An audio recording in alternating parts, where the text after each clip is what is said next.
Senhor São João, venha receber esta coisa linda que fizemos pra você. Teodora, hoje é sábado, acordamos bem cedinho para encontrar você, seu papai e sua mamãe, porque combinamos de vir para esse lugar legal passar o fim de semana. Talvez você não se lembre de nada do que aconteceu aqui nesses dias, mas com certeza você vai sentir o quanto se divertiu aqui com a gente. Seu papai e sua mamãe convidou a gente para iniciar um elo com você hoje. Um elo forte, um elo que, se depender de nós, vai durar a vida toda. A partir de hoje, seremos suas madrinhas de coração. Seremos testemunhas do seu crescimento na fé, no amor e na honestidade. Hoje tivemos a certeza de que esse elo foi preparado pelo coração do Papai do Céu, porque enquanto rodávamos com você na fogueira, repetindo que São João disse, São Pedro confirmou, somos as madrinhas que Jesus mandou, um tantão de passarinhos começou a cantar ao nosso redor. E você começou a sorrir muito, você estava radiante de felicidade, foi emocionante. Aceitamos esse convite porque temos a certeza que, mesmo sem opinar ainda, essa é a sua vontade também.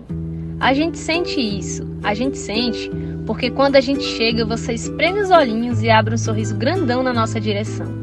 A gente tem certeza de que isso é amor. Essa fogueira de São João que fizemos aqui hoje representa o compromisso de que nunca deixaremos essa chama apagar.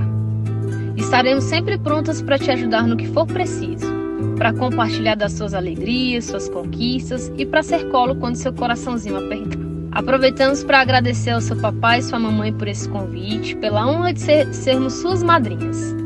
Para agradecer também pela educação ímpar que eles têm te dado, te instruindo sempre no caminho do amor e do respeito. O seu papai é o nosso amigão e sua mamãe é uma das pessoas mais amorosas que temos ao nosso redor. Deve ser por isso que Deus designou você a eles. A gente te ama muito, desde a primeira vez que te vimos e você era bem pequenininha no macacãozinho rosa. Nesse dia, quando estávamos indo embora, seu papai disse pra gente que era muito importante que fôssemos mais presentes, porque gostaria que você crescesse com pessoas que se amam de verdade, independente da forma de amar. Nesse dia também aprendemos o que é amor e respeito. Temos a certeza de que o dia de hoje vai ser para sempre uma lembrança linda para todos nós. A verdade mostra que o amor nos olhos da criança